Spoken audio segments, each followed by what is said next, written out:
Сәлем баршаңызға. Әбден жыладым, танымал продюсер Гүлзира Айдарбекова әншілікке қалай келгенін айтты. Оны бастамас бұрын каналға тіркеліп, лайк басып, комментарий жазуды ұмытпаңыздар. Хитмен Қайрат Нұртастың анасы ең алғашқы сахнаға шыққан сәтін есіне алды. Гүлзира Айдарбекованың айтуынша, ол мүлдем ән айтам деп ойламаған. Бұрын мен әнші емеспін, бір үйге бір әнші жетеді деуші едім. Сөйтсем, Алланың деген болады екен. Ұлымның ән кешіне орай мақтанамын деген ән жастарға өнеге болсын деп ұсыныспен жазылды. Қайрат екеуміз орындадық.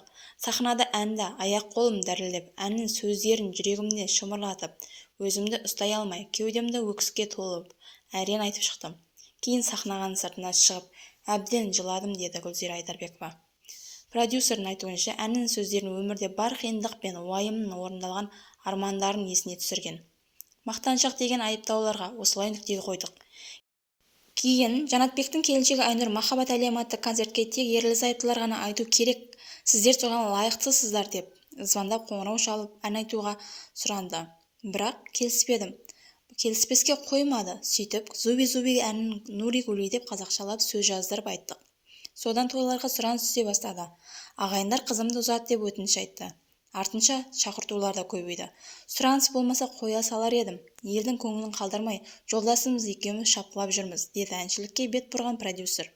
Оқырмандардың бірі тойға шақыруға ниет еткенін айтып, Гүлзира Айдарбековадан сценасын сұрады. Біз елдің жағдайымен жүретін қарапайым жандармыз деп жауап берді продюсер. Бұны естіген оқырмандар әртүрлі пікір жазылуда. Мына кісі өз-өзін әнші қылып алыпты ғой. Ұялмаған әнші болады деген осы екен ғой. Елді ақымақ қылып, ақшаларын тартып жүр. Бұныкі қандай әншілік, әнші емес қой, просто әншін хобби, дауысы да жоқ. Сен сияқты адамдар дауысы жоқ, түлкі болғаннан кейін әнші болады.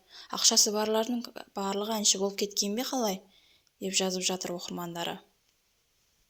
Соңына дейін тыңдағаныңызға көп рахмет. Лайк басып, комментарий жазып, каналға тіркеліп, қоңырау белгісін басып қойыңыз.